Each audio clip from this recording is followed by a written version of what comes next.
And we are live. Welcome to episode 9 of the Redman Group Patriarchs edition. Today we're going to be talking about divorce always being an option. On our panel right now, we've got Phil Foster and Anthony Dream Johnson. Later on, we may have George Bruno and Jack Murphy. Some things popped up, so those guys might be hopping in. But for right now, let's get a quick update on the panel that we currently got. So Phil, what's going on, man? You had your last first Redman Group and you're already back. How's it going? What's going on, Hunter? Good to see you. What's going on with me? Everything, man, is balls to the wall as much as possible. Working, stacking chips as much as possible, and just having a good time. Leaving my family, raising my daughter, just doing everything I can to secure them from this dark world. I like that. You're the light, you're the fire, keeping that thing burning, keeping them safe. You know, it's almost unfair. So Phil is a part of the fraternity. He's also in the Men of March. So I see the guy pretty much every day behind our wall doing our thing, little competitions that we have going on. So it's pretty awesome to see the day-to-day growth of these guys with their family. So as for me, I mean, tomorrow is the last day of Men of March, and then we're kicking it full gear, 100% focus on building up all things TFA, because in June, I'm leaving my job. So this is becoming my new life. So I'm looking forward. Yeah, man, I'm looking forward to it. And my eyes right now are on the biggest prize, which is the Patriarchs event. And with that, let's segue over to the man who made that possible, Anthony. How you been, man? Pretty good, man. Passed over that flame of freedom just went out last night. We published your 2018 speech last night, premiered it. It was dope. Super badass speech. Me and you watched it together here, of course, when you were here about a month ago. And it was good to see it go out. Good to see it pick up some steam. Yeah, I've been busy as shit, man. I mean, kind of like Phil said here, balls to the wall. That's been my life for pretty much this whole year, but especially the past few weeks. Here's George Bruno. Fuck yeah. All right. Welcome. But yeah, I just got back from Poland a couple days ago, and that was an amazing experience. I was there with my film team, events team, setting up the Poland convention for July. That'll be July 18th to 21st. Also, of course, promoting the Patriarch event coming up very soon. It's been a wild year, wild couple weeks, and we're in crunch mode now. We're 30 days, 29 days out from the first ever Patriarch edition of the convention. I've been going to the hotels a lot of meetings and shit, setting up the fall event as well. I'm talking to like 8 different hotels right now. It's just crazy. But it's a lot of fun. It's a good challenge. And I'm really excited. I'll tell you this too, man. So I've been excited for the Patriarch event for months now, since you approached me, Hunter, about it, doing your own event. And then, that transformed into the Patriarch edition now. But being in Poland, that was really eye-opening to see a country that still had a good respect for fatherhood and patriarchy and family and, family formation and babies and children. I mean, that whole experience, it opened my eyes to the country and to what women could really be, but also how beneficial fatherhood is and by patriarchy. Masculine leadership in an entire country.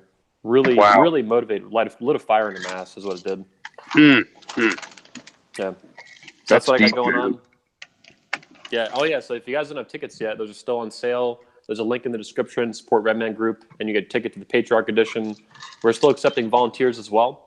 You can send an email to tickets@the21convention.com if you'd like to volunteer for the event. A lot of guys actually alumni are volunteering this year. They wanted to go to it, but they also have a ticket to the fall event. Then they saw the volunteer thing and like, oh, fuck yeah. So you're welcome to do that. We'd love to have you out. Support the crew, support the speaker, support the cause. 100%. One of the guys inside 31 DTM, he wanted to get on and he had been trying. I was like, dude, don't give up. And he kept trying. And then you put the blast out like, hey, we have volunteers. He jumped on it. He got selected. And he's actually in the chat right now. So shout out to Democracy. But I mean, I told him, like, that's what happens when you start working for yourself and doing the effort. You get recognized. Yeah, so you've seen him. So George, welcome. How are you doing, man? Doing good. Good just got out of work a little while ago. And yeah, man. Just walked in the door not too long ago, so this is good. Yeah, I work back to work. Yeah. Speaking of Bruno working, I had the second best haircut of my life, second only to George Bruno in Poland. Ukrainian. That's what I hear. Yeah. All right. Cool. I was actually texting George during that when I was going on. That was great. That was great. Yep. So before we dive all the way into this topic, George, I saw the video of you with your oldest son. I think he was 20. You guys were riding around. Yeah, last night. Yeah. We need that. That was incredible. Like, it's awesome to be able to have those conversations, for people to see what conversations like that are supposed to look like. That was awesome. And your boy held his own. It's interesting. He's I picked him up he just turned 20 on this is a kid whose birthday is April 1st. Okay, April Fool's Day. And everybody would break his balls, even as a little kid. So you know what? This is what he did, even as a little kid. He says, "Do you know why my birthday's on April 1st?" This is what I'm telling you, he's like 5 years old when he says this. I said, "Why?" He says, because God knew I was so funny, and I'm like, "Cool, that's good." So rather than just always everybody just breaking his chops as a kid in school, in elementary school, he came up with a way of coping, and didn't let people push him around. That he allowed his sense of humor and his worldview to kind of, temper everything. And but I picked him up last night. We went out for a steak dinner. I introduced him to ribeye for the first time. That was cool. And he almost put steak sauce on it, and he goes, "Let me just wait." He goes, "Let me just try it first without it." And he did. He goes, "Oh my God, this is good without the steak sauce." I said, "Yeah." And he says, "I don't think I'm ever going to use steak sauce again." I said, No. If it's medium rare, it should have flavor all by itself. So it was two men talking about steaks. His girlfriend broke up with him over the weekend. Well, it was mutual. Whatever. They both agreed, and he's holding it together. It's cool. We talked about broken homes. When things are broken, you throw them away. If something's broke, you chuck it. Everything's disposable these days. And I found myself using the phrase broken home and to describe my family, me and my kids and whatever. And I got to stop using that phrase because it's not disposable. It's important. It's not broken. It can be fixed. We can make things happen. And I'll be honest with you, a lot of the lessons, and I did about a 35-minute video with him that I'm only going to release little snippets of just for privacy purposes. And I just don't need any people diving into that part of my life. They can mess with me, but don't mess with my kids. Papa Bear, don't play that game. So a lot of the stuff that he and I were talking about, I taught him before he was 10 years old. You got to realize from 10 to 20, I hardly saw my kids. Hardly. So anything that he got from, because he was like, "Yeah, remember when we," now he's like, "Anthony, you're like, yeah, remember, when you cut my hair, Hunter, yeah, remember the dinner, and we talk about the," he's talking about stuff that happened over 10 years ago. Remember when we used to go feed the geese? Remember when we used to take a walk in that certain park and whatever? And he's pulling all these things from over 10 years ago when he was a little chubby kid. And now he's a 20-year-old man.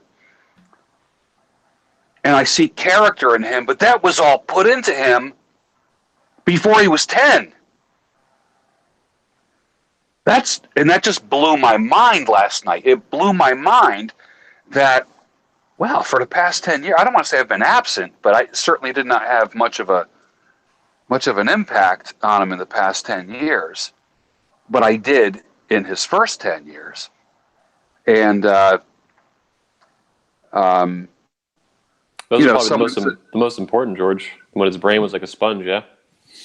Yeah, someone said, "Hey, does he realize, what a big deal his dad is?" I said, "No, not at all. Not at all. He you know what? That's the last thing he thinks of." You want to bring him out to Patriarch, George? He's in Florida, right? No, he's going to school up here, Okay. in PA. So I would, but I think it's too soon because we're just kind of bringing our relation. We're just starting to kind of come back together. And we saw last night that we didn't skip a beat. And he's my oldest boy. I have 3 kids. I have a daughter that's 22. He's 20, and I got a 16-year-old boy too. So, but we didn't skip a beat. In the beginning of the video that we did, I saw there was some silence, a little bit of lag time. I saw a little bit of, I don't know, uncomfortable. Like Joe Navarro would have like just would have just read. Well, yeah, he would have just like been filling in all kinds of subtext underneath all that stuff. But as the conversation warmed, because I said, hey, you want to do a podcast? And he goes, yeah, man, I'm into it. I'm like, really? Like, I really did not expect him to say yes. And he did. And he did. He held his own. I was like, well, damn. It was completely unexpected. 100%. Sounds like a Bruno to me. I was going to say that apple doesn't fall far from the tree. He's talking about God, saying he's going to be funny. Weren't you the one who said, take your flaws and turn them to features? Everybody thinks it's a flaw on April Fool's Day. No, he made it a feature. I heard that from you. I never heard that from anybody else. You're the first person I heard say that. And your boy is a living example at 5 years old doing the same. And it also attests to giving presents to your children as opposed to a screen or something else. Creating those memories, because he's talking about it now, feeding the geese. You're like, what? That was just feeding. No, to him, that imprinted. Boy, you're not kidding. We had a great talk about, we used to do Bizarre Foods. I remember when that guy Andrew Zimmer came out with that show called Bizarre Foods on Food Channel or whatever that was. And every weekend when I would have the kids, I have them every other weekend and like one night during the week. Typical, divorced dad thing. Partial custody bullshit. And, you try to pack a lot of parenting. I think I said this in the last Patriarch broadcast that I was on. You try to pack a lot of parenting into 2 days.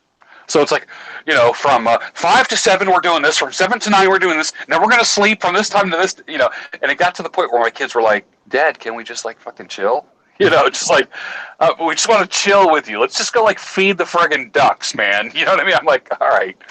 So, but he says, remember when we ate crickets and worms and pig's feet and all those different weird foods and goat's eyeballs and lamb's brains and all these different things. And because I live in a very ethnic area where it's just so rich. And I mean, this is not meat and potatoes around here or just macaroni and cheese and spaghetti.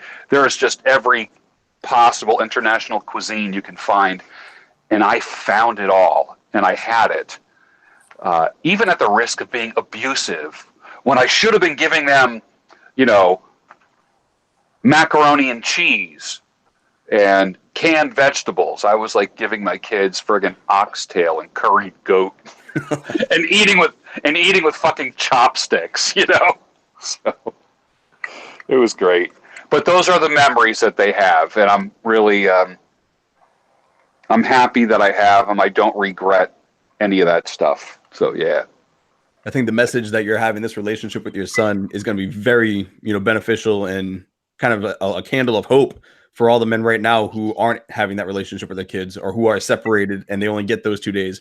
And to hear that, and that's exactly why I wanted to have this discussion. It was actually inspired by Phil. I heard him talking to another man about the need to vet your lawyer, to vet the person that's working for you, not to take the first one that's there. So I'm going to let him dive into it. You guys have been through the ringer. I have not. But there are a lot of guys where if it's coming my way, I want to be prepared. I also have a fire extinguisher, even though my house isn't on fire. You don't wait for the disaster to prepare for the disaster. And that's what I want this conversation. So it's for the guys who know they're getting divorced, the guys who might be happily married. You still need to have this knowledge. It's like a weapon. You'd rather have it and not need it than need it and not have it. So with that, Anthony, we don't have you for the entire segment for the podcast. So I'd like to start with you, kind of get your story out. And the first question, you don't have to give the whole, you can point to Mary Medusa, people can get the whole backstory. 2 hour backstory. What guys, what I see, not guys, what men often say is, they'll go through anything, but they'll never say, oh, divorce is an option. And to me, that's the equalizer. That's the only weapon men have, is to say, I will leave you. This is not unconditional love. So for all the men, who are getting to that point, and for you as well, when did you get rid of that? When were you like, you know what? Maybe divorce is an option. What did it take for you to come to the point where you're like, yeah, I'm out? Yeah. So the quick backstory, they can just YouTube search it. Easiest way to do it. Go to YouTube or Google and type "Marrying Medusa."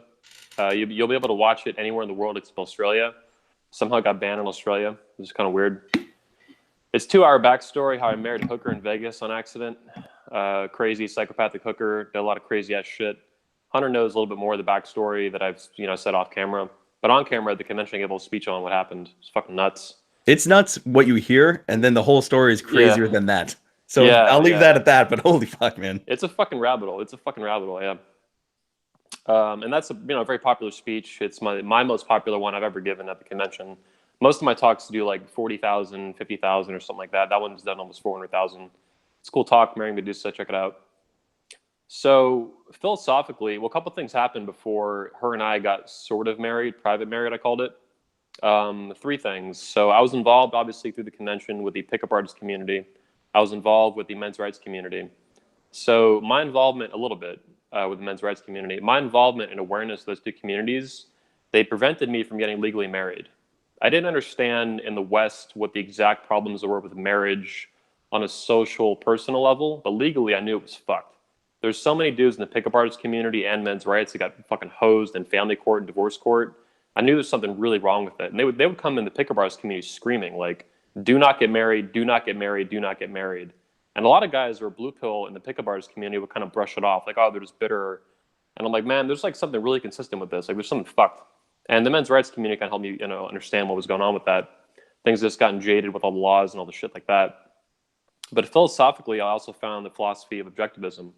And in objectivism, the philosophy of Ayn Rand, who was born in Russia and then, immigrated to America and stuff, died in 1981. She wrote Atlas Shrugged, the Fountainhead, famous author. One of the things in her philosophy and the philosophy of those who were involved with it is conditional love. So unconditional love, before I even met that chick, Medusa, Marilee at the time, that was not even a thing for me. And it was very conditional in that I expected her to be who she was or who she presented herself to be. That meant not a piece of shit, not cheating, not violent. So in the relationship itself, there was never a point where it was unconditional. She knew explicitly that if she ever got violent with me, I would leave immediately. 0 fucks given, gone the next day or that same day. Same thing with infidelity, which is what ended up happening or what I found out. Now, she responded to that in a very Machiavellian way that motivated her to hide these things even more.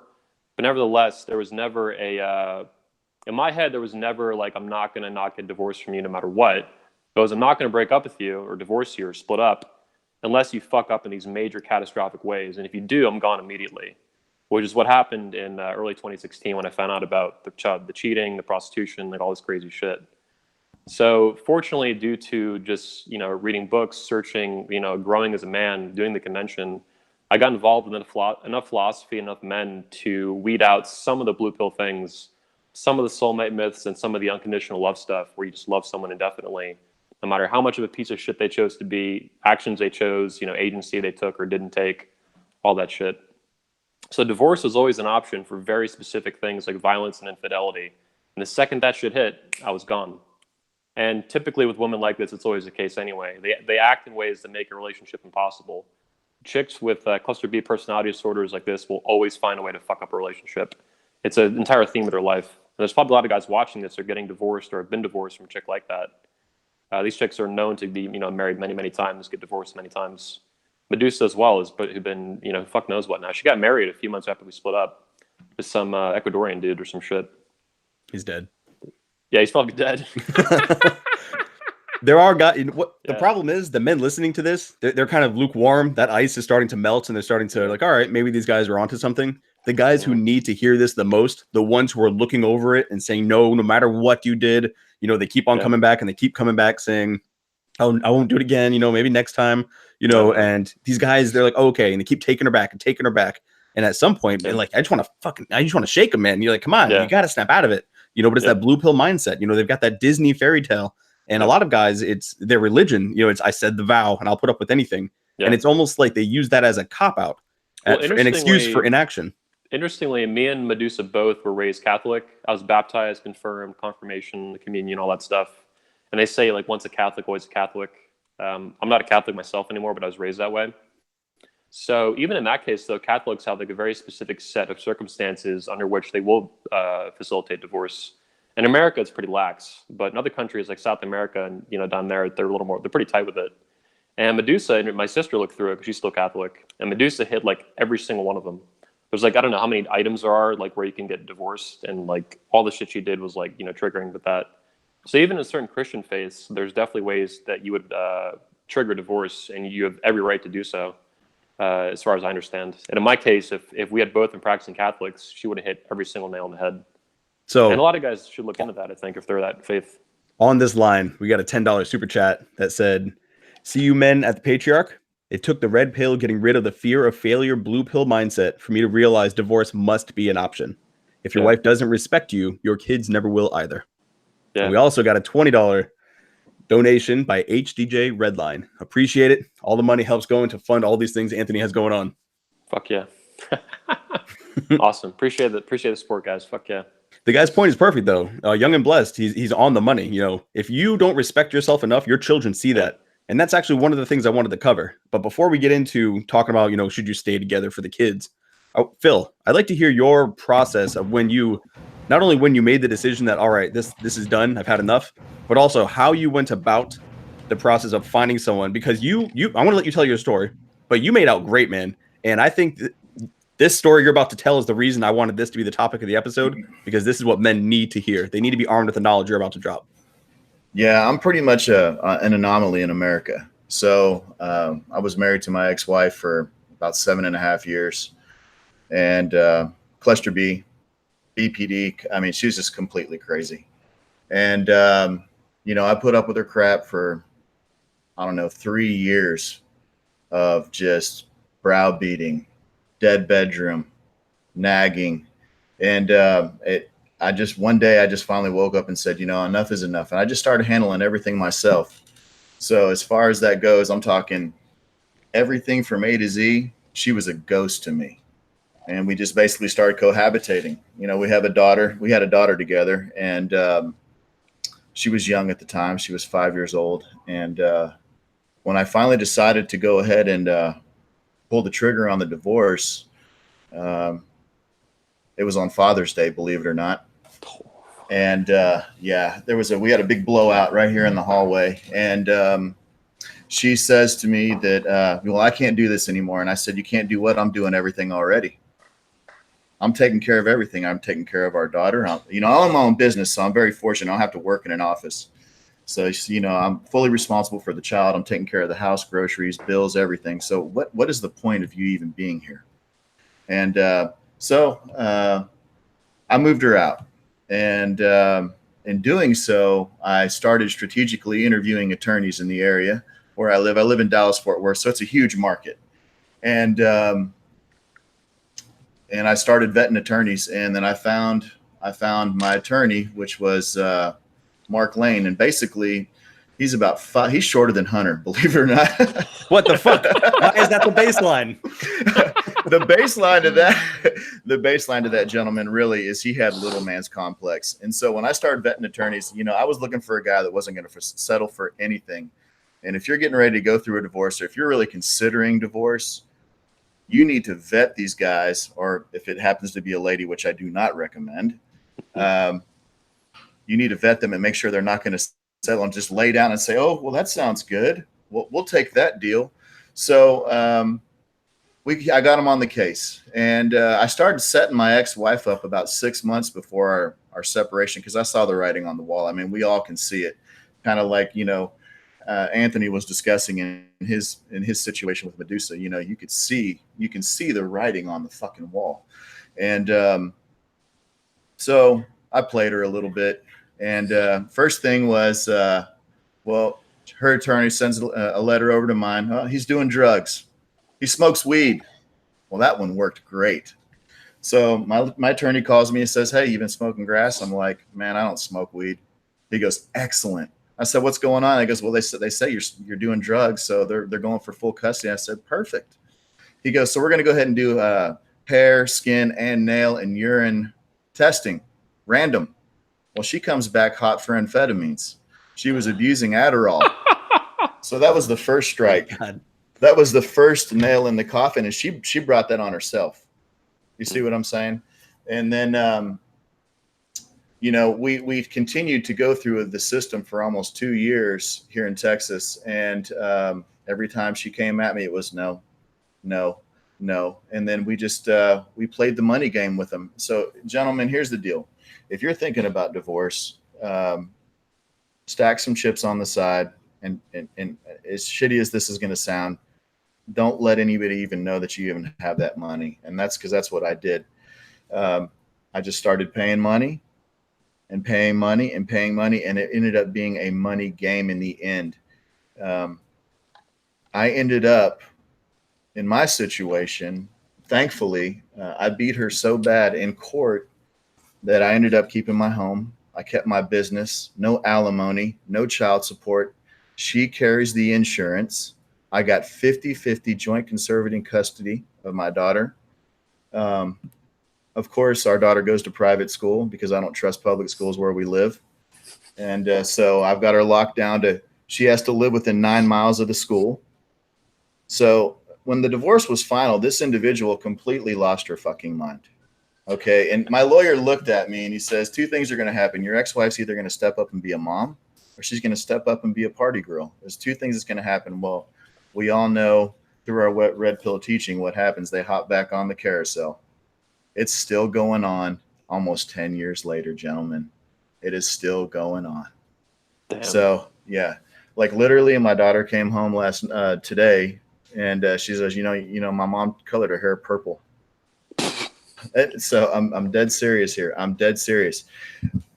If you're going to go through a situation like this, and here's the deal. When I was married to her, she had her shit together. You know, she had a great job. She took care of herself. The problem is, you know, the world has smacked her ass in the face, for real. And a lot of people, they say that, well, that's impossible. There's no way that you got all that concession. And I did. And it's by vetting my attorney. The attorney, he cannot settle. You cannot accept anything. They're going to beat and beat and beat and beat and beat on you to try and settle. No, we don't want any of that. No, let's just keep going, keep spending money, because it's community property during the divorce anyways. So the first thing she did is, when we separated, she headed up to the bank. Well, the bank manager called me and says, hey, your wife's up here draining the accounts. And I said, you got to be kidding me. She goes, you want me to go ahead and hold her? And I was like, yeah, why don't you go ahead and do that for me? So they stopped it. So she couldn't take the money out of all my accounts. So at that point in time, I said, okay, well, you can have this much funds. The rest of the funds are going to stay here for school, for groceries, for everything to care for the child until we're done. And that's just it. And so we ended up through this divorce proceeding, you know, the fact that I paid for her apartment, I moved her out, I gave her everything she wanted in the house. That's how I got away with not paying any alimony or spousal support for the first 3 months. I just hooked her up with a place to live. So there is ways around this system, and this system is rigged against men. And I hate to say that. I mean, yep. You know, it is sad. You know, George just talking about how he only got to see his children a couple of times, a couple of days a week, or however short. That breaks my heart for anybody, because I would die if I didn't see my daughter. And it's you know, it's really an unfortunate thing. And I just think that if you just don't fucking settle, don't lay down. At any point, if you are any bit of red pill aware, if you have any sense about you at all, you realize that your life is shit already, and it's time to pick it up and put it together. This is the moment that your kids need you to do that. Through following Twitter and Anthony and a few of the gents, George and other folks that I see on Twitter, you know, I've learned a lot over the past few years from these guys. You know, they've helped me carry through, you know, getting to the end of the situation, to where now my value is increased so fucking much that fucking individual can't even stand pulling up to drop our daughter off. I mean, she like, it's insane. I just gotta tell you, man, I'm really enjoying this. This is a beautiful fucking story. It's just keeps going. No, it's not incredible. A fucking story though. I'm telling you, it's true. It's real life. It is true. Real life. There's a reason. I'm like, no, yeah. I had a whole different plan for this episode. And then I saw an exchange between him and somebody else. I'm like, that That is Yeah. what we have to talk about the next time we get a chance. This is And fucking with great. that, Bill, you shared a lot. I'm going to keep the mic on you, though. So we've got some guys in the chat talking about, well, that's why, some guys are obviously, the lawyers, they're going to rape you. Oh, you got to spend all this money. Listen, let's stop with the bullshit. Let's talk about some practicality. So we talk about praxology. Let's stick with what works. I don't care about what the lawyer is doing. I don't care about the cost. That's something you deal with, yes. But the important thing and the important question that's being asked is men are saying, well, how do you vet that lawyer? Now, I know you said you're looking for a winner. Did you go to multiple lawyers and take notes? We have a friend of ours inside the Fraternity of Excellence. And here's a hint or a tip for everybody out there. What he did is he Googled, he searched the top 10 divorce lawyers in the region that him and his wife are separating from. He went to every single one, gave a non-disclosure agreement, shared the whole story, and now his wife was unable to go to those lawyers because they said, I can't discuss your case because I signed this disclosure agreement. So the top 10 people couldn't talk to his wife because he got to him first. So little things like that. When they said, I'm like, that's brilliant. So Phil, when you were vetting these guys, was it just a stats thing, a cost thing? What questions were you asking these guys? Because the guys who are listening to this, they might need to be asking those questions as well. Yeah, so here's the big one. When you sit down with them, the first thing is, well, I want to see the spread on your win, loss, and tie. I want to see how many cases you've taken all the way to trial in family court and lost. I want to see how many you've just settled and said, okay, well, we'll just work this deal and be done. And how many have you won? That right there in itself is going to tell you if he's going to be a lazy fuck or if he's going to do his job. Number two, I mean, looking at someone, you can almost tell immediately if they're going to be lazy, if they're going to, or if they're going to fight. You need a fucking fighter, a winner. Exactly, Hunter. You need a winner. And when you're dealing with these people, you look at them and you square in the fucking face like a man and you say, look, I'm not settling. Can you do that? If not, you're not my guy. And if they falter or they waver in their answer at all, they're not your guy. When I found my attorney, basically, he looked at me right in my face and he goes, if you don't want me to fucking say no, we'll kick her right in the pussy and say no every time. and I'm immediately hired. This is the guy. I'm dead fucking serious. I'm like, okay, dude, this is all right. God, there was something else I was going to tell you too. Shit, what was it? Oh, it's gone. But anyways, go ahead. Sounds like you're looking for spine and balls is what you're looking for. 100% with that, yeah. Absolutely. And are they willing to play dirty pool? If you got an ex-wife or a soon-to-be ex-wife that's trying to play dirty pool with you, what kind of private investigators do they have on the payroll? Yeah. How much of an asshole is he going to fucking be? How difficult is she going to make her life? Because let's face it, she's made your life difficult for the past however many years you've put up with her shit. As someone who didn't go through this exact process, what comes to mind with these guys in the chat and what Phil went through is like you can either pay an attorney or you can pay her for the next 18 years. I'd much rather pay a fucking attorney than some chick who's fucking you over, fucking your life up or your kid's life up. Exactly. So exactly. Money well spent. Exactly. Anthony's correct on that. And the guys, we're saying that in the chat. Hey, that's all the attorneys are just going to rake you and whatnot. Aren't your kids worth it? Aren't your children worth that money? Dude, there's no amount of money in the world that would cover it. You could hit me with the bill for $1 million and I'd work my ass to pay for it to be with my child. I don't care how much it costs. I just want to have her in my life, and I want to be able to shape her and raise her in a fashion that's becoming, and so I tell you now, if you're worried about paying an attorney, you should have never got fucking married. And that's just the point of it right there, because the reality basis as a man in today's society, if you aren't handling your fucking business or you're not fucking Chad Thunderdouche or whatever the fuck you want to call yourself, or, you run a risk of either being cheated on, raked over the coals behind your back without you even knowing. I hate the fact that men in this world, especially in America, I see them all the time. I see them at the grocery store on Sundays, and you can tell like time is almost up and they have to take those kids home. Like these dudes look fucking broken with their kids. Yep. And I can spot a single dad a fucking 100 miles away.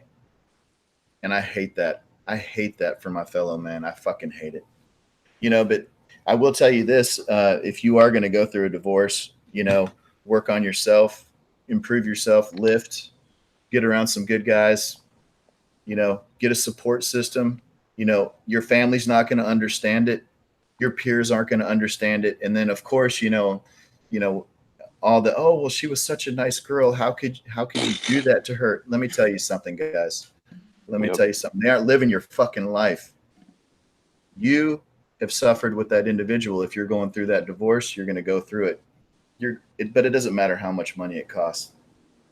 I want to echo what Phil's saying here, that I found, looking back on what I went through, one of the most important things you can do is tap into your support network, which hopefully you didn't lose. BPD chicks, cluster Bs are good at getting you isolated.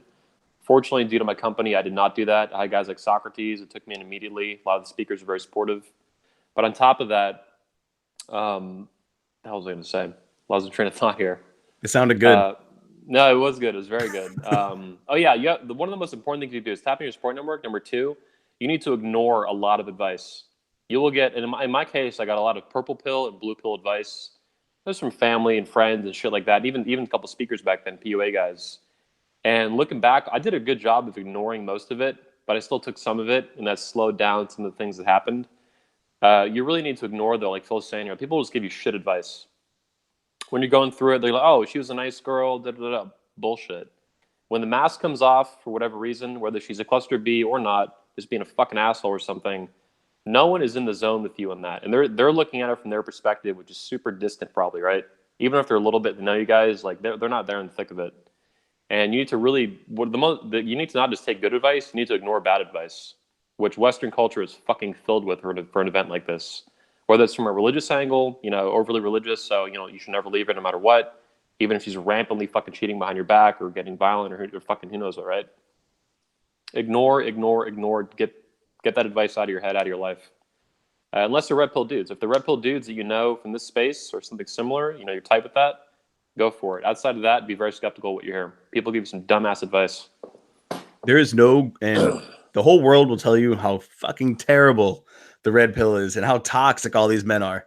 When I went through shit with Jackie, the first place I turned was MRP, and those men kept me from smashing onto the fucking rocks.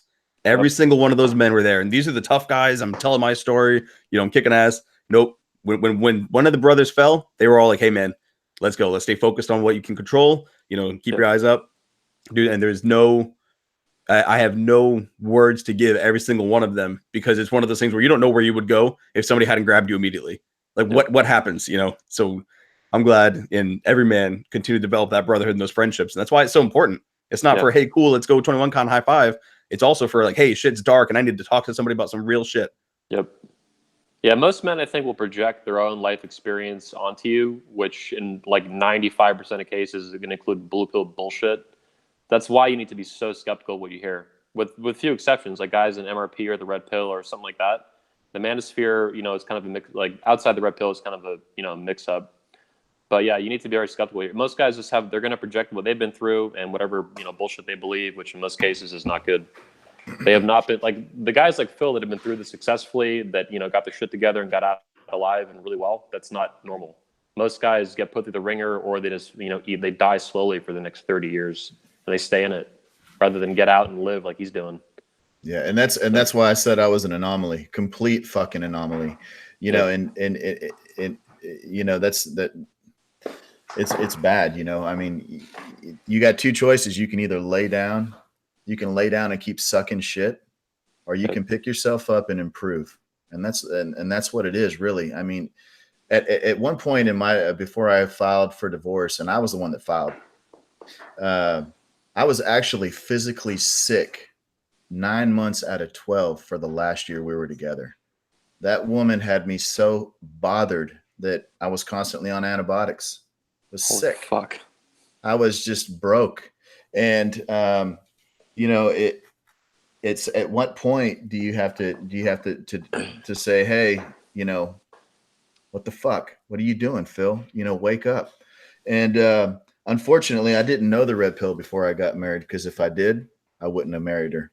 Yeah, of course. Yeah. And it's just and unfortunately we find this situation in the circle and all these gentlemen through poor experience. There's been a suffrage of some sort in our lives.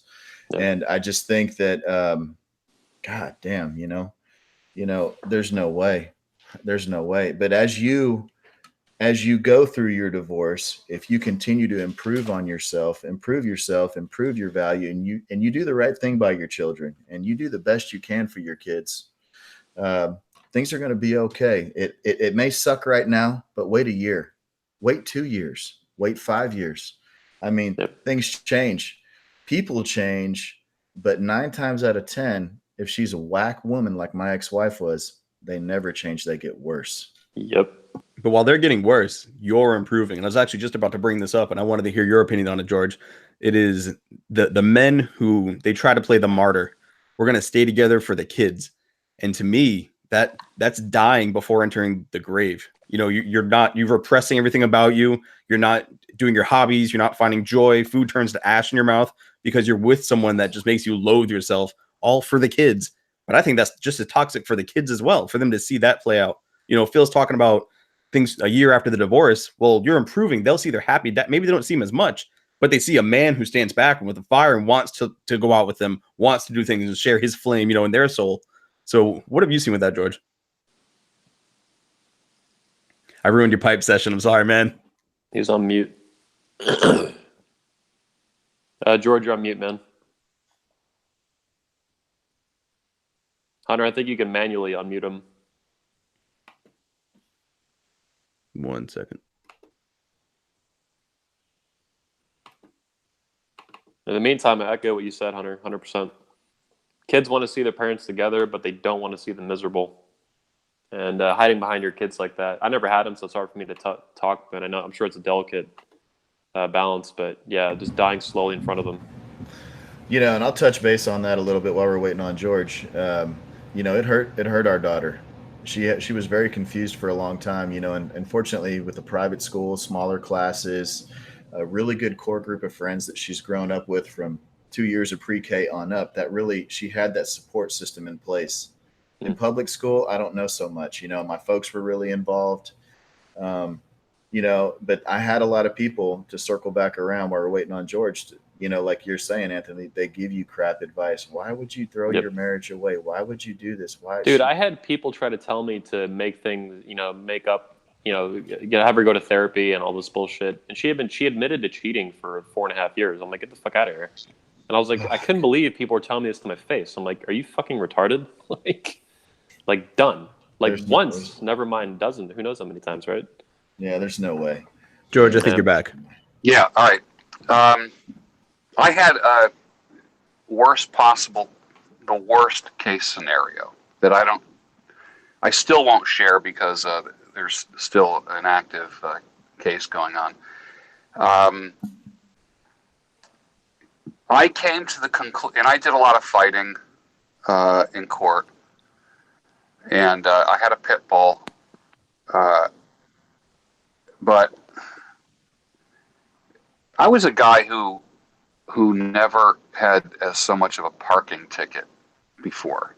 I mean, I'm not a troubled person. I wasn't in and out of court. I was just surprised that I wasn't allowed to see my kids. It was just kind of shocking. And I fought and I fought and I fought, and I spent, I'm almost ashamed to say how much money I spent. Now you got to realize this is like 15 years ago. So I walk with a limp still because of that. It's a very humbling part. My face changes when I talk about it. My countenance changes. My posture changes when I talk about it, because it's such a bitter thing that happened to me. So I don't have a great story to tell. The only about that, what good came out of it for me was that I'm surprised that my kids still want to talk to me at all, period. And as my dad said, they've been poisoned. And I was the one throwing around the phrase parental alienation syndrome long before anyone heard of it. And I will tell you, judges mocked that back in that day. 15 years ago, they were mocking when they heard this is parental alienation syndrome. And judges, they didn't want to hear that. They just did not want to hear that. And judges get reelected because of women, not because of men. So judges are fucking political. And the biggest supporters of... Yep. That's my favorite, George. Yeah. Judges get reelected because of support from women's organizations, women's shelters, and legal aid, and all this kind of stuff. Men, who gives a fuck about men? So, I got the worst of the worst. The only hope that I had at the time was there's a tiny bit of faith that I had left, because believe me, I just about walked away from it all. Because, I've been a Christian and a church member for a long time. And we were a church-going Christian family. And, Jesus wasn't present in that courtroom, I'll tell you that. He was present everywhere else. But, man, when he came to that courtroom, damn, she wouldn't recognize Jesus if she tripped over him. So I even felt fucking bad putting my hand on the Bible. To this day, I fucking hate the concept of taking oaths, vows, putting my hand on the Bible, because I fucking told the truth. I would say to my lawyer, let's pull out a zinger. He's like, just tell the truth. I told the fucking truth, and it didn't work. I told the fucking truth. The judge actually fucking said to my attorney, counselor, control your client. I don't know why he's crying. Mocking me in fucking court. Mocking me. And I just thought, this is just one fucking shit show. I had fucking lie detectors. I had a fucking polygraph test that was rejected. That the judge fucking used. He used the very same polygraph expert when he was a district attorney. But when I used him for my case, in Pennsylvania, the judge has the right to not let those findings be admissible in court. So that's just like throwing away a couple grand, just like that, just gone. And that was just case after case. So this is where my hope came, was knowing that I did the right thing. I wasn't, I always say, you can't jump off a cliff in rebellion to God and then ask God to give you wings as you're quickly speeding towards the ground at the speed of light, and you're going to go splat. Dear God, save me. I should have married the fucking woman. I saw all the red flags. I could fill out a paper right now of all the red flags that I fucking ignored because of my own fucking arrogance. So for me, it was very humiliating. I wasn't going to ask God or anyone to fix something that I was clearly responsible for. And for me to act any different was stupid. And it took a long time for me to get to that point. The only thing I had hope in was a few people that said, someday your kids are going to search for you. They're going to look you up. And eventually, it's starting to happen. Now it's starting to happen, okay? I'm fucking 60 years old, okay? It's just now starting to happen, okay? I was a fucking cool dad. I was fucking skateboarding. I was involved in sports. I was a fucking badass. I was doing fucking shit with my kids that no other fathers would ever fucking do, all right? Now I'm fucking old and gray. And, so they got a different father now. They look at me, I'm older, I didn't have gray hair back then. I had a black beard, I looked like a fucking jihadist, I had a completely different, I did not look like I look now. Okay. Now I look like a fucking grandfather.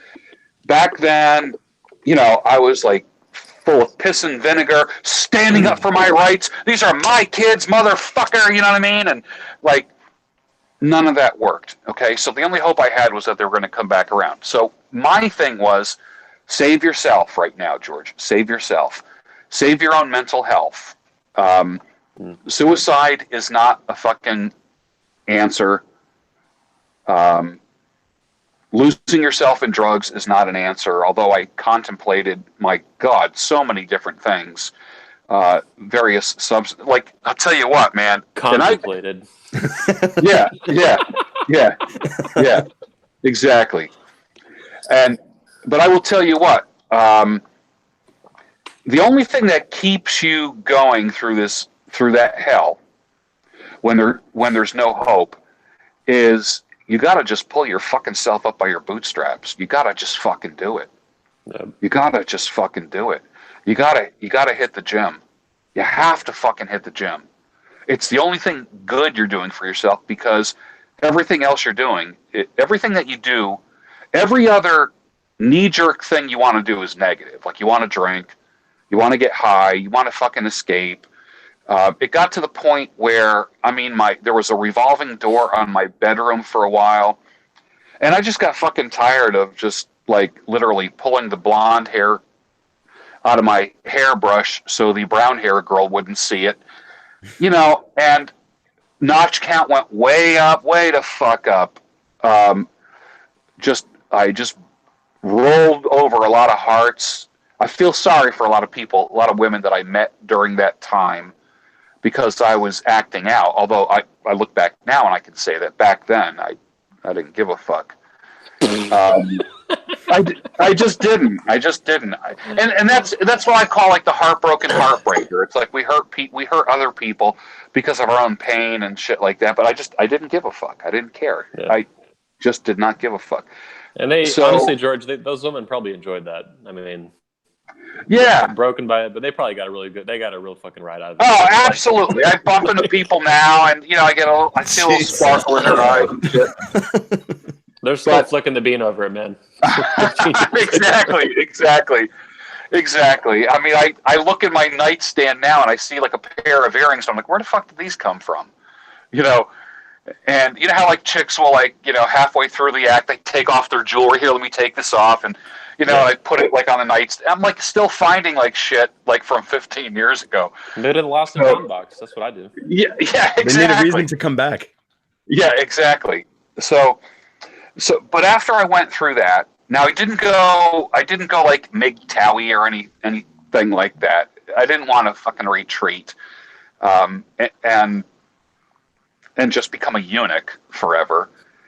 So I had to work on myself. So I would say that my biggest growth in my fucking life, and I'm, like, degreed, credentialed, fucking great career, high up on the ladder, well-spoken, on TV, radio, in the media,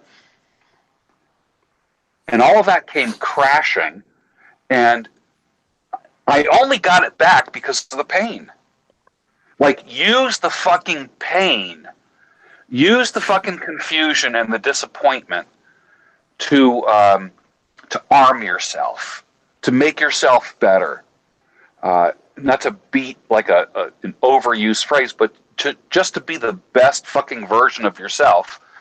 And I am 10 times or more the man that I was 15 years ago. 10 times more. I could kick my ass. You know what I mean? Like, if I met me 15 years ago, I could just beat me to a pulp. Like, right now, I have more guts than I've ever had in my life at this age. I fear nothing. I fucking fear nothing. I feared fucking nothing. And that's why I'm pretty confident. I'm not cocky, but I'm confident about things now, because I went through the fucking meat. You guys call it, like, through the ringer. I call it the fucking meat grinder. I went through the fucking meat grinder, and I looked at Satan, man. Looked him right in the eyes, man. I was right there, and that's when a lot of guys cave. That's when a lot of guys crumble, and a lot of shit happens. And this is, like, when a lot of men zero themselves out. And man, I came close to it, overcame it, Nowhere near it now. Nowhere fucking near it. There's nothing that can throw me off. Nothing. Absolutely fucking nothing right now.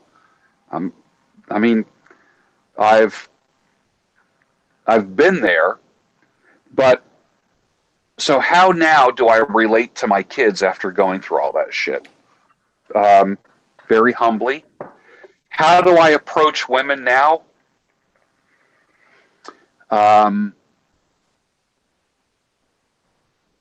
Certainly not like before. Certainly not nothing like before. 1,000 times more confident. I've only been red pilled for going on 10 years now. And it still feels pretty new to me. It still feels pretty new. When I look back at the old me, I'm like, holy shit, that was me? When I look at the things that I wrote, because I wrote a lot, I go, wow, I wrote that? You know how Facebook reminds you, this is what you did in like 2009? I look at some of my posts and I go, who the fuck wrote that? And I'm like, oh my God, that was me. So the transformative power of crisis and trauma is what I bring to this conversation. And I don't have, like I said, I don't have a glory story at all, not at all, except turn the trauma and chaos. If you do nothing about it, it can become cynicism. And cynicism hurts you and everybody around you, and you never grow beyond cynicism. It's just nothing good can happen to you if you remain a cynic, so you have to grow. And I'm just smarter and wiser now, and I have a new life. And, so now,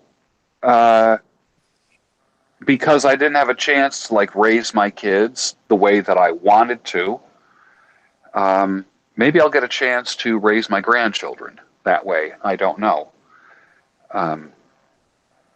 So I'm not the panelist here that's got this, 1,000 fatherhood trophies behind me and all this kind of stuff. I totally took the long way around, the hard way. One thing my dad said to me was literally, the exact words out of his mouth was, he goes, one thing I can say about you is you sure can take a punch. And I'm like, yeah, man. Yeah. So that's what I have to offer. It's not shiny, it's not shiny and glorious. Hey, this is Red Man Group Patriarchs. We're not doing the shiny glorious. We're doing the real and the raw. Yeah, this is fucking real. This is fucking bloody. Yeah. I think the path you took, the long path round, the shitty path, I think that's more walked than you think. And there are a lot of men who are like, holy shit, I get that. I can relate to that. Yeah. They've got enough people on Oprah saying, or fucking Dr. Oz, about how great and the fucking sunshine is, and it's all Disney, white picket fence.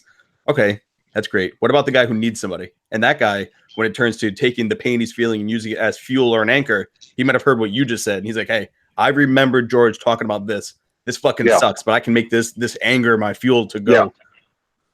That's why we have these conversations. Here's the biggest thing I learned, all right? Can you imagine two boxers in a ring and one boxer says, fuck this shit, takes his gloves off and gets out of the ring? And the other boxer, the opponent, is sitting there just still like, sparring and like, swinging in the air. And everyone's looking at that person going, what the fuck are you swinging at, asshole? There's no one in the ring with you. Well, I was the guy that took my fucking gloves off and said, fuck it. Fuck it. If you want to fucking be a retard and a stupid cunt in the ring, go for it. Just fucking go for it. Because you look like a fucking retard going through all of your shit by yourself and demonizing the fuck out of me. And I withdrew from the fight. I literally withdrew. After a lot of money and a lot of blood, sweat, and tears, I withdrew. And my life got so much fucking better when I withdrew. Now, I know Phil hung in there and fought. I fought and I lost. Phil fought and he won. And we are at opposite ends of the spectrum. I fought and I lost. So, and I still have the fucking bloody stains on me from that, and I walk with a limp because of it. but I withdrew. I didn't want to be in the ring anymore because the ring was, everything was stacked against me. There was nothing I can do, and I tried everything I could, and but I will say to the guy that's having a tough time out there, I mean, definitely try, but know when. How can we say it? I posted. Sometimes I post. Probably half of my Twitter shit is code for something else.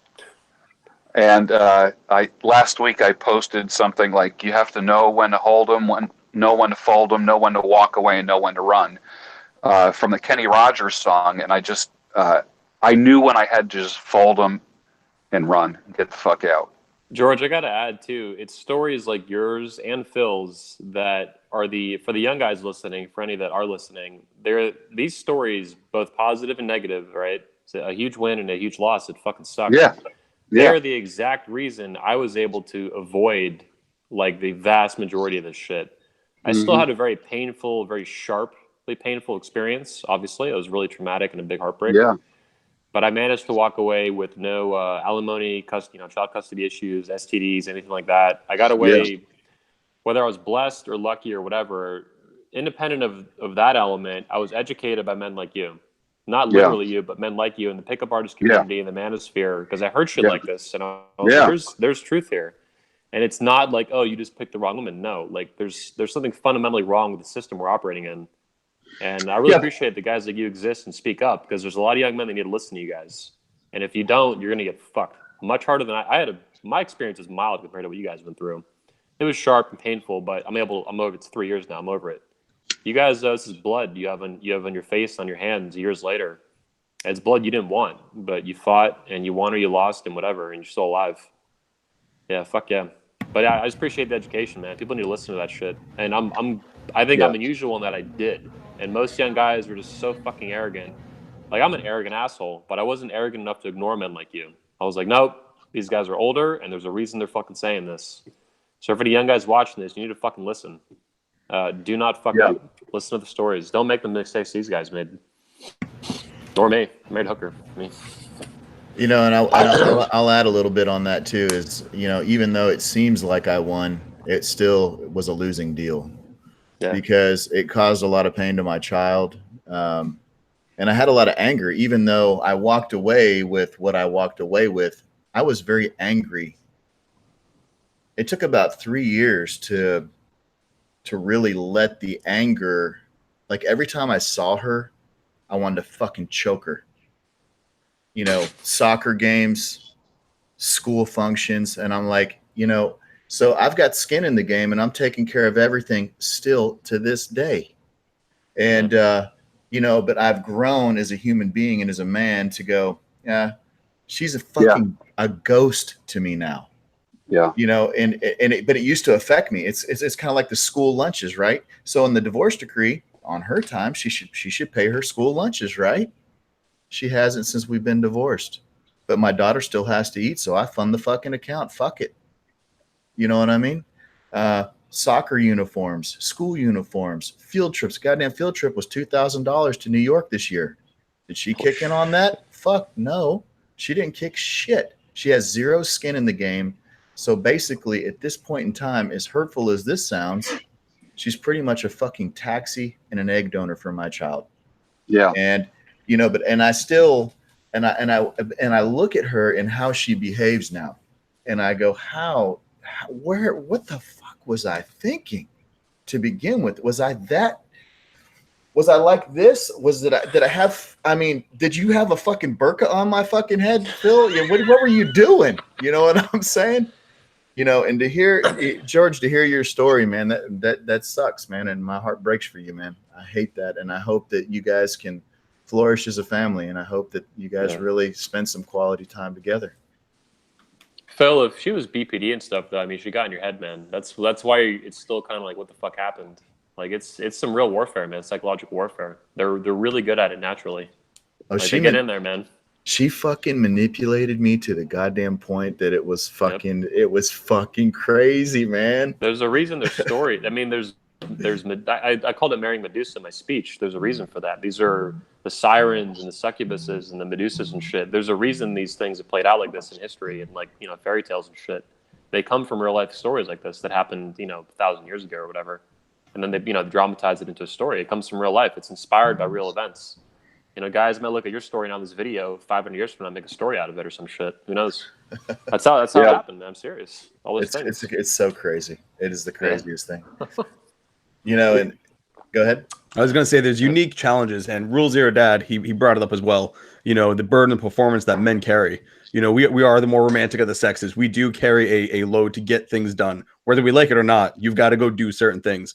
And right now, you know, the option was, well, you can bicker and get into an emotional back and forth with this woman, or you can just nothing her, complete apathy, and then just get it done. Whether it's a school lunch, whether it's a school vacation, you know, whatever that thing is, you're handling it. You're handling what has to be done for the daughter without any attachment, any engagement with this woman. She is nothing. She doesn't exist. She's, like you said, taxi, egg donor to give you your daughter, you know, and you do what you got to do to raise her and ensure the proper morals and values are being instilled and she's being taken care of.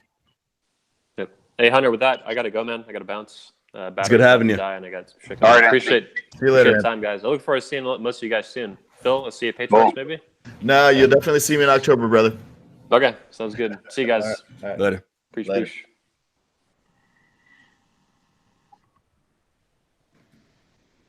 All right. Now we can party. The boss is gone. No, so with that, I mean, the last thing I had was we got a final question. I'll open the chat. If anybody has questions, toss it out there. If you guys had any topics you wanted to bring up, but I'll let the guys throw what they've got, and then we can answer those. And then I've got my final question for the two of you. And then we'll wrap this one up. I think it was a good one. I think we had the discussions that people don't want us to have.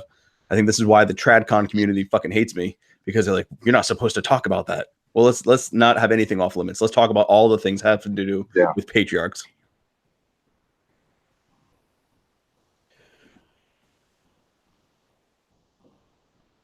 And somebody's calling us out. No, we don't have call-in. I got to get a phone wired into the shed or something. Come on, man. I hardwired internet. I've got power. I've almost got walls. Like, the phone is next. We'll get calls next. All right. I don't think these guys have anything. So my final question to the two of you, and Phil, we'll have you go first. What should all men know before they are finally ready to pull that trigger figuratively? Not when they shoot their woman, but what is that one thing you're like, you need to know this, be prepared for this? George gave us a great breakdown, but I want to know just a short point that these guys can, that mantra, keep it in their head, keep it in their head. Know this, it's going to fucking hurt. And it's going to cost you a lot of money. And know that you'll fucking get through it. If you hear anything from me at all through this chat tonight, know that you will fucking come through on the other side. George is a prime example. Look how great he's doing now. You know, you just got to figure out and believe in your head when when shit is just crumbling around you, and it's going to crumble because it crumbled for me. Know that you will come through this. You will come out better than you are right now. You will survive this, and lean on your support structure, you know, and, you know, utilize any tool that you have. Gents like Hunter, George, the Red Man Group, you know, what Anthony's doing down there with 21Con, use all of these resources to back you up. And when you're feeling down, reach out to someone, reach out to another man, and make sure that it's a guy that has experienced what you're experiencing. If you reach out to someone that is still married or is blue pill, you know, you're going to get shit advice. I would definitely leave you with that. Know that you will come through on the other side and you will be a better person. You will be okay. You will make it. It's very well said. George, parting words for those men? Yeah, I would say no feelings or emotions are wrong. You're going to go through a million things. If you were speaking to the Christian men out there, the guys who are who actively, call themselves Christian, whatever. And I was going to men's Bible studies, men's retreats, in church, serving, the whole thing. Okay. And you're not supposed to feel this way or that way or have this emotion. You have to get on your knees and give it to the Lord. You know what? Feel the hate, feel the disgust, express it. You're going to have emotions. Don't let any people of faith dictate to you how you're going to feel. I tell people all the time, deny your emotions. Don't deny your emotions, but delay them. Don't be impulsive. If you have to go into your room at night and beat the mattress or scream into a pillow, then just fucking do it. If you got to squeeze out a few more reps because you feel fucking hate in your heart, then do it. But nothing is off limits when it comes to your emotions. You're going to go through a million things. Don't feel bad for feeling homicidal. You're going to, you will feel. Who's fucking talking about this? Who will fucking talk about this anywhere? It's like the fucking Fight Club. Every guy wants to fucking make a phone call and make the other person just fucking disappear. Every guy wants to fucking do that. It's okay to feel that way. Now, to act on it, I don't endorse that in any way. But it's okay to feel like you're losing your mind. It's okay. It's going to pass. It's okay. You feel homicidal. You want to feel that way? Feel it. Journal. Journal the fuck out of it. Okay? Don't act on it. You're going to feel like a million different things. But just allow those things to kind of cycle through. Allow them to cycle through. Don't let them take root, but just let them cycle through. And don't let anyone tell you how you should feel. There is no recommended, they say, well, the 5 stages of grief: denial, anger, bargaining, guilt, acceptance, depression. Oh, listen, you're going to cycle through 1,000 fucking emotions during this time and after this time. Be ready. Be ready. I don't give a shit how happy you are. I don't care if you're a fucking elder in the church and she teaches women's Bible study. Be ready for it. It's like car insurance. You have it. It's better to have it and not need it than to need it and not have it. Be ready for it. Prepare. Stash a little bit. Don't isolate yourself because you're a Christian. You're not going to pray anything away. If you're going to pray, pray for you. Pray for yourself. Pray for your own temperament. Is prayer going to change a situation? Nah, because it takes 2 to make shit happen. God's not going to force someone else's hand. He's not going to force the judge's hand to do anything. You're going to go through the damn meat grinder. Work on yourself. Delay the emotions. No emotions are off limits. You're going to feel everything. And take the pain. Take the fucking punch. Take the fucking punch. Pow! Take it. You're going to lose your breath. Take it. You'll be fine. That's very well said. It's raw and it's real. Gentlemen, my closing point on this. We aren't defined by our relationship status. This is the Patriarchs edition, meaning we are leading families. Don't think for a minute that getting divorced makes you beta. You're too weak to stick it out, because people will say that. But they're only saying that because who are you as a man to determine when the relationship ends? Only a woman can decide that. That's what they're telling you by saying you should not get divorced. You are not defined by your relationship status. If you are in a marriage and that marriage is no longer satisfying you, it's no longer complementary, it's causing you to repress who you are as a man, it's time to go. Divorce is not the first option you turn to, but it is always an option. You are not less of a man for saying that, even though the rest of the world will tell you you are. People want you to do well, but never better than themselves. If you decide that you're leaving a relationship, That's you saying, I am done with this. I am better than this. I will no longer be treated like this. I deserve more. Not enough men are standing back, putting their shoulders back and saying exactly that. You need to take care of you. You need to make you your mental point of origin. It's not the first choice. You don't get into an argument and say, I'm done. But if it's nothing but arguments and your children doing nothing but crying and seeing a mom and dad go at it, and mom's being a fucking psycho, and you're sitting there wondering, is it better to swallow a bullet and breathe another day? It's time to get out. You've got to save you. When they were talking about, you're trying to tread water and swim, I envisioned a whole family on a ship, and the dad's just chasing it. He's in the water swimming after, and eventually you're just going to run out and you're going to die. You're going to fucking drown there, because not for 1 second did you think, I can grab my life ring and I can float to that island. I can take care of myself. And guess what? When I'm strong enough, I can go out and I can find that family and I can raise those kids. You have that opportunity. You've got to take care of yourself. Put yourself as a priority in this. You aren't defined by your fucking relationship status. Don't ever forget that. And with that, we're going to wrap this one up. Gentlemen, it was awesome. For those who tuned in, I'll see you. Patriarchs, May 3 to 5. Get your tickets. It's in the link below. Take care.